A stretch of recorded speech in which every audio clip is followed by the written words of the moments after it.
Amin. Allahumma sholli ala sayyidina Muhammad wa ala ali sayyidina Muhammad. Baiklah, kita jumpa kembali dalam kuliah kita hari ini terkait dengan ilmu komunikasi. Kita masuk pada hari ini materi kuliah kita yaitu arti pentingnya pers dalam sistem komunikasi di Indonesia. Kawan-kawan mahasiswa yang berbahagia, mungkin kita sudah mengetahui apa itu pers.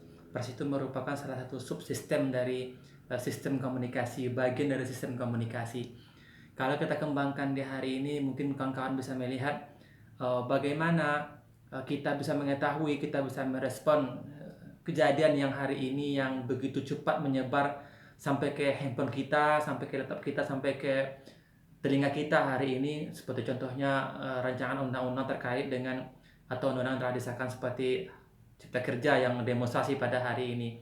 Kita tidak pernah sampai ke Jakarta yang dari Riau, kita tidak ke Jakarta, tapi kita mengetahui bagaimana perkembangan dari rancangan undang-undang tersebut, bagaimana respon dari program tersebut kepada masyarakat yang hari ini kita lihat demonstrasi di mana-mana ya, di kota-kota besar. Semua itu kita ketahui karena kita melihat adanya media-media. Nah, sistem pers itu yaitu merupakan unsur dari pers itu yaitu media massa. Media massa ini bisa jadi media cetak seperti koran dan lain sebagainya macamnya. Lalu yang kedua bisa jadi berbentuk media online atau media bukan cetak atau media elektronik, yaitu seperti yang kalian pegang pada hari ini di handphone kalian, yaitu di berita-berita online. Nah, kalian mengetahui berita-berita itu secara cepat dan secara lengkap dan secara akurat itu melalui tangan kalian, melalui handphone yang ada di kalian pegang pada hari ini.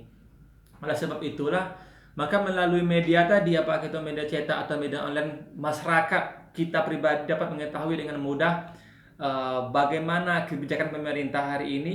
Kita pun juga mengetahui dan dapat merespon dengan mudah apakah kita setuju dengan kebijakan tersebut atau tidak setuju. Maka fungsi dari media itu diantaranya itu ialah menyalurkan komunikasi antara pemerintah dan kita masyarakat, sehingga kita dapat merespon apa yang dibuat oleh pemerintah pada hari ini dan sebagainya macamnya. Itu salah satu fungsi dari arti pentingnya pers dalam sistem komunikasi Indonesia. Di sisi lain, sistem pers ini juga merupakan sesuatu media komunikasi yang dapat menyampaikan aspirasi kita, menyampaikan pendapat kita, serta menyampaikan perasaan kita kepada sang manusia. Bukankah kalian mungkin, Bapak tidak mengharapkan ini, suka berlebihan atau suka biasa kepada lawan jenis, lalu kalian menyampaikan itu kepada orang lain dengan harapan disampaikannya kepada yang lain itu melalui media komunikasi, kan, media handphone yang ada di tangan kalian hari ini. Nah, oleh sebab itu maka media komunikasi itu menjadi salah satu alat untuk menyampaikan aspirasi kita, menyampaikan isi hati kita kepada orang yang kita ingin ungkapkan apa yang kita rasakan.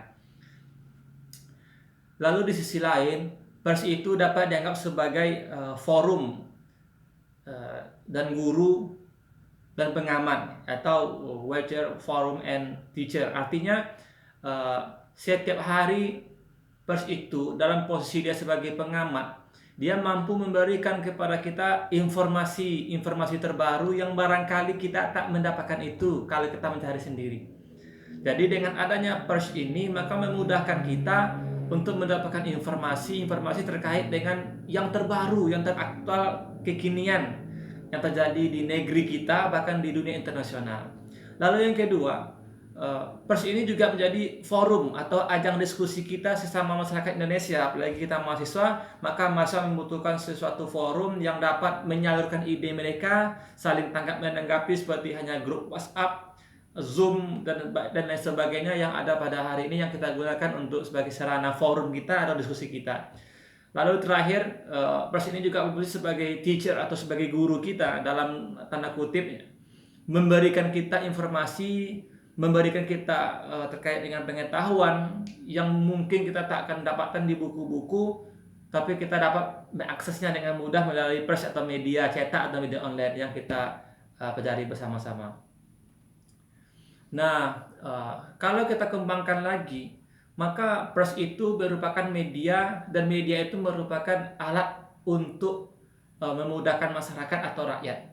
Maka apa definisi media rakyat itu? Maka yang pertama itu ialah media yang memberi kesempatan kepada warga masyarakat untuk memperoleh informasi pendidikan bila mereka menginginkan itu. Artinya salah satu fungsi media bagi rakyat itu memberikan informasi kepada mereka serta memberikan pendidikan atau edukasi kepada mereka yang positif tentunya. Lalu yang kedua itu ialah media rakyat itu berfungsi sebagai untuk menampung partisipasi masyarakat, pendapat masyarakat, opini masyarakat, serta perencanaan masyarakat sebagaimana plannya ke depan. Artinya masyarakat kita berhak dong untuk berpendapat seperti apa, beropini seperti apa. Lalu yang ketiga terakhir definisi dari media rakyat ini ialah bahwa media itu berfungsi sebagai untuk menyalurkan atau mengemukakan pendapat rakyat. Makanya saya tergolong orang yang sepakat jika ada masyarakat kita yang jujur belak-belakan menyampaikan ide-idenya, masukan-masukannya tentunya dengan cara yang sopan dan santun, sehingga mereka dapat dengan tenang dan dapat menyalurkan apa yang mereka anggap benar dalam pemikiran mereka. Karena kita berbeda pemikiran, berbeda pengalaman, dan berbeda ilmu pengetahuan, sehingga kita membutuhkan orang lain untuk memberikan kita pengetahuan yang baru, sehingga kita tidak boleh menutupi diri terkait dengan pendapat yang diberikan orang kepada kita. Nah, itu salah satu definisi media yang diberikan oleh salah seorang ahli, yaitu Bapak Nuruddin dalam bukunya terkait dengan media rakyat. Nah, sekarang kita masuk kepada fungsi-fungsi media rakyat itu. Yang pertama, fungsi-fungsi dari media rakyat itu atau media masyarakat tadi yang telah kita bahas sebelumnya itu, yaitu berfungsi sebagai penyaluran alternatif sarana rakyat masyarakat untuk mengemukakan kebutuhan dan kepentingan mereka. Nah, jadi salah satu fungsinya media sosial itu atau media cetak itu, masyarakat mampu menyampaikan apa yang mereka butuhkan, apa yang mereka keluhkan. Itu. Lalu yang kedua, berguna untuk menyeimbangkan dan menjembatani kesenjangan yang terjadi antara kota dan desa, dalam hal ini lingkup pengetahuan teknologinya. Lalu yang ketiga, mencegah membesarnya rasa kecewa, rasa puas diri, keterasingan penduduk pedesaan. Karena kita tidak tahu kan bagaimana barangkali di desa tidak mengetahui informasi, tidak mengetahui pengetahuan yang terbaru, tapi karena adanya media yang kita gunakan, yang kita pakai hari ini, maka memudahkan mereka untuk mengetahui sebagaimana yang diketahui pula oleh orang-orang kota. Artinya media hari ini telah memasuki semua lini masyarakat yang telah mencapai berbagai macam sudut beluk, apalagi di negara kita Indonesia hari ini, berbagai macam bentuk masyarakat dan tanda kutip adat dan sebagainya macamnya, lalu pelosok-pelosok negeri. Tapi karena majunya hari ini teknologi, maka media sampai di sana, sehingga keseimbangan atau persamaan informasi pendidikan yang didapatkan oleh orang-orang desa itu tak jauh berbeda dengan apa yang didapatkan oleh orang-orang yang tinggal di perkotaan. Lalu yang kelima, yaitu memberikan kewaspadaan, kemampuan menolong diri sendiri. Dalam hal ini dengan adanya media tadi, kita mampu mengeksplor atau mengembangkan diri kita dalam hal untuk memajukan diri terkait dengan hal yang baru. Nah, lalu yang terakhir, fungsi-fungsi media ini adalah media rakyat tersebut untuk sebagai umpan balik.